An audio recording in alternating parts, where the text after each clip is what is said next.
आज प्रधानमंत्री नरेंद्र मोदी भावुक हैं क्योंकि उनके गुरु लाल कृष्ण आडवाणी को भारत रत्न मिलने जा रहा है। BJP stalwart Lal Krishna Advani is to be conferred with the Bharat Ratna. Prime Minister Narendra Modi announced it today on Twitter. BJP stalwart LK Advani is all set to be conferred with the Bharat Ratna. Lal Krishna Advani ji को भारत रत्न देने की घोषणा की है।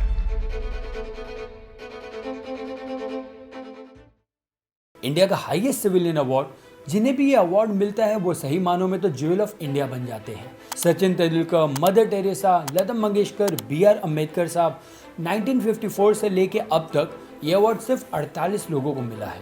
Recently government ने announce किया कि इस साल LK आडवाणी, कर्पूरी ठाकुर, चौधरी चरण सिंह और PV नरसिम्हा राव को भारत रत्न से सम्मानित किया जाएगा। आज की वीडियो में हम भारत रत्न की पूरी हिस्ट्री जानेंगे। आपके मन में ये सारे सवाल कभी ना कभी तो जरूर आए होंगे कि भारत रत्न किसको देना है, ये कौन डिसाइड करता है, कौन से पैरामीटर्स पे ये अवार्ड दिया जाता है, जिन्हें अवार्ड मिलता है उन्हें और क्या क्या बेनिफिट मिलते हैं, और आखिर में क्या भारत रत्न बायस्ड है। इंडियन गवर्नमेंट सिटीजन्स को 3 तरह से मेजर अवार्ड्स देती है। पहला है गैलेंट्री अवार्ड, दूसरा है नेशनल अवार्ड और तीसरा है सिविलियन अवार्ड। गैलेंट्री एक मिलिट्री अवार्ड है जो सिर्फ आर्मी पर्सनल को ही मिलता है। इसमें परमवीर चक्र, महावीर चक्र, वीर चक्र, अशोक चक्र, कीर्ति चक्र, शौर्य चक्र अवार्ड्स आते हैं। फिर आता है नेशनल अवार्ड्स।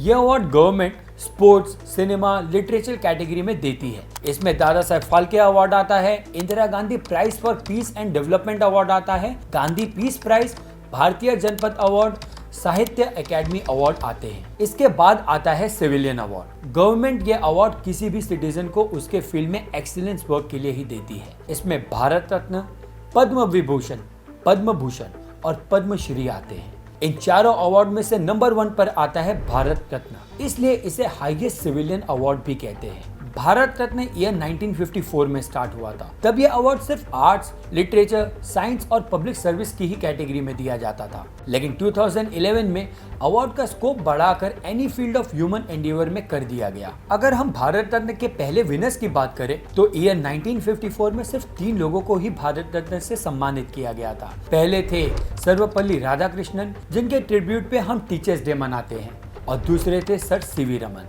इंडिया के महान साइंटिस्ट जिन्हें नोबेल प्राइज इन फिजिक्स भी मिला था, और तीसरे थे the great Indian freedom fighter Chakravarti Raja Gopalachari.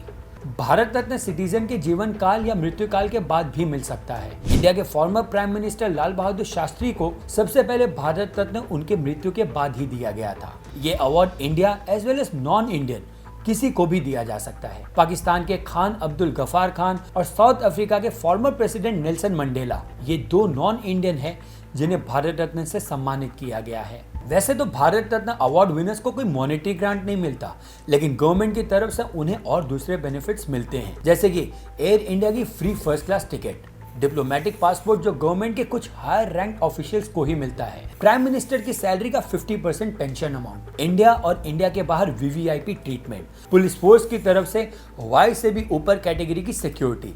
इसके अलावा गवर्नमेंट उनको काफी और बेनिफिट देती रहती है।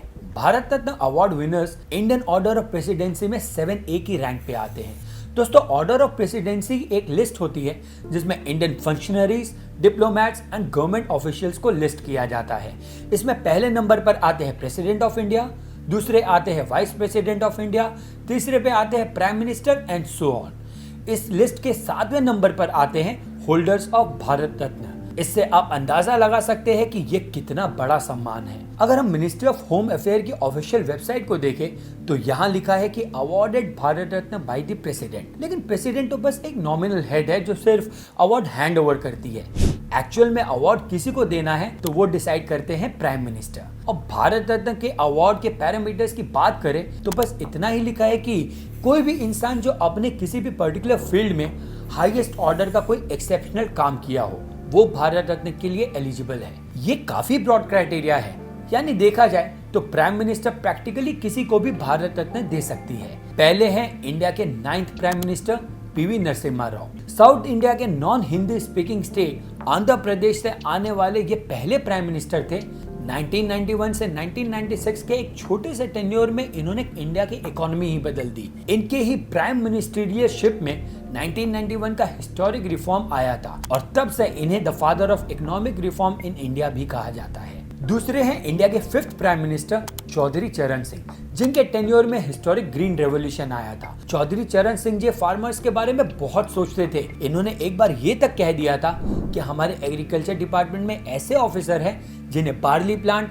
और व्हीट प्लांट के बीच का अंतर तक नहीं मालूम, और हमारे इरिगेशन डिपार्टमेंट को ऐसे लोग हेड करते हैं जिन्हें ये तक नहीं पता कि कौन से क्रॉप्स को कितना पानी डालना है। चरण सिंह जी ने एस स्वामीनाथन जी के साथ मिलकर फार्मर्स के लिए बहुत ही अद्भुत काम किया था। इनके इसी अचीवमेंट को देखते हुए भारत सरकार इन्हें भारत रत्न से सम्मानित कर रही है। तीसरे आते हैं बिहार के former chief minister Karpoori Thakur, जिन्होंने बिहार की रीडेवलपमेंट में एक बड़ा रोल प्ले किया है। अपने सो कॉल्ड लोअर कास्ट के स्टेटस की वजह से उनको काफी मुश्किलों का सामना करना पड़ा, लेकिन इसके बावजूद भी इन्होंने गरीबी, unemployment of engineers, alcohol prohibition जैसे इंपॉर्टेंट मुद्दों को एड्रेस किया। इनके इन्हीं सारे अचीवमेंट को देखते हुए इन्हें भारत रत्न से सम्मानित किया जा रहा है। चौथे हैं बीजेपी के प्रोमिनेंट लीडर लाल कृष्ण आडवाणी, और यही से सारी कंट्रोवर्सी शुरू होती है जब प्राइम मिनिस्टर नरेंद्र मोदी ने 3 फरवरी को अनाउंस किया कि इंडिया के फॉर्मर डिप्टी प्राइम मिनिस्टर, एक eminent political leader LK Advani को भारत रत्न दिया जाएगा।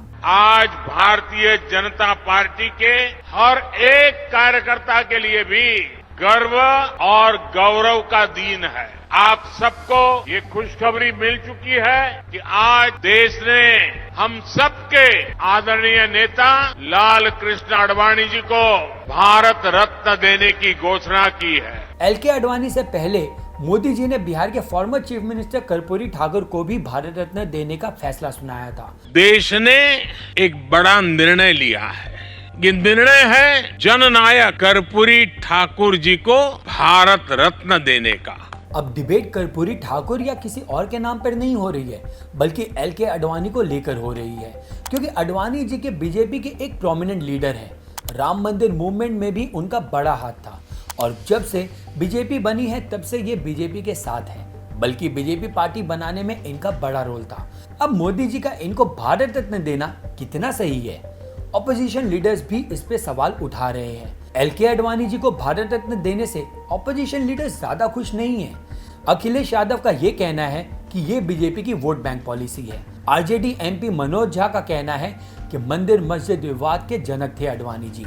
ऐसे ही और बहुत लोग हैं जो मोदी जी के इस डिसीजन से खुश नहीं है। लेकिन यहाँ पे मैं आपको बता दूं कि ऐसा पहली बार नहीं हो रहा है कि Bharat Ratna award ruling party के फेवर में जा रहा है। पास्ट में former prime minister Indira Gandhi और राजीव गांधी दोनों पर आरोप लगे थे कि वो रीजनल अपीजमेंट और अपना वोट बैंक बढ़ाने के लिए लेट के कामराज और MG रामचंद्रन को भारत रत्न से सम्मानित किया गया था। और हम जवाहरलाल नेहरू और इंदिरा गांधी के क्लासिक एग्जाम्पल को कैसे भूल सकते हैं, जब दोनों के प्राइम मिनिस्टरियल टेन्योर में ही उनको भारत रत्न मिल गया था। ये दोनों ने खुद को ही भारत रत्न अवार्ड दे दिया था।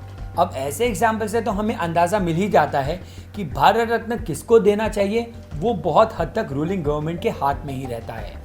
लेकिन हमें ये देखना होगा कि डेमोक्रेसी में रूलिंग गवर्नमेंट का मतलब होता है गवर्नमेंट ऑफ द पीपल। तो at the end of the day वो हमारे ही रिप्रेजेंटेटिव है जो भारत रत्न के अवार्ड दे रहे हैं। इसी मामले से रिलेटेड दिल्ली हाई कोर्ट में एक प्ली फाइल हुई थी, जो हाई कोर्ट से मांग कर रही थी कि रतन टाटा को भी भारत रत्न मिलना चाहिए। हाई कोर्ट ने प्ली को साफ रिजेक्ट कर दिया, ये कहते हुए कि क्या भारत रत्न देना हमारा काम है। यानी कोर्ट ने भी क्लियर कर दिया कि भारत रत्न किसको देना है ये गवर्नमेंट को ही डिसाइड करने दो। अब इस साल के विनर्स को देख के कुछ लोगों को ऐसा लगता है कि ये अवार्ड अपनी वैल्यू खो रहा है, लेकिन ऐसा कहना सही नहीं होगा, क्योंकि LK आडवाणी, कर्पूरी ठाकुर और बाकी सबको यह अवार्ड सिर्फ इसलिए नहीं दिया जा रहा है कि वो एक पर्टिकुलर पार्टी से बिलोंग करते हैं, बल्कि इसलिए दिया जा रहा है कि उन सभी ने अपने पॉलिटिकल करियर में इंडिया और इंडिया के लोगों के लिए काफी अद्भुत काम किया है। आज तक जितने भी फ्रीडम फाइटर, जितने भी साइंटिस्ट, साहित्यकार, सोशल वर्कर, स्पोर्ट्समैन, पॉलिटिशियंस को भारत रत्न अवार्ड मिला है, वो हमारे लिए ज्वेल ऑफ इंडिया है। हम सभी इंडियंस को इन पे गर्व होना चाहिए, क्योंकि इन्होंने अपने अपने फील्ड में अपने अपने तरीकों से इंडिया का नाम रोशन किया है। आपको क्या लगता है इंडिया में और कौन से लोग हैं जिन्हें भारत रत्न मिलना चाहिए? आपकी नज़र में कौन है जेल ऑफ इंडिया जिसे अभी तक भारत रत्न से सम्मानित नहीं किया गया है? हमें कमेंट सेक्शन में ज़रूर बताइएगा। आज की वीडियो हम यही समाप्त करते हैं। अगर आपको वीडियो पसंद आई हो तो मेरे इस चैनल को लाइक, शेयर और सब्सक्राइब ज़रूर करिएगा। मैं मिलूंगा आपसे ऐसे ही एक और इंटरेस्टिंग वीडियो के साथ। तब तक के लिए स्टे हेल्दी, स्टे सेफ। धन्यवाद। जय हिंद।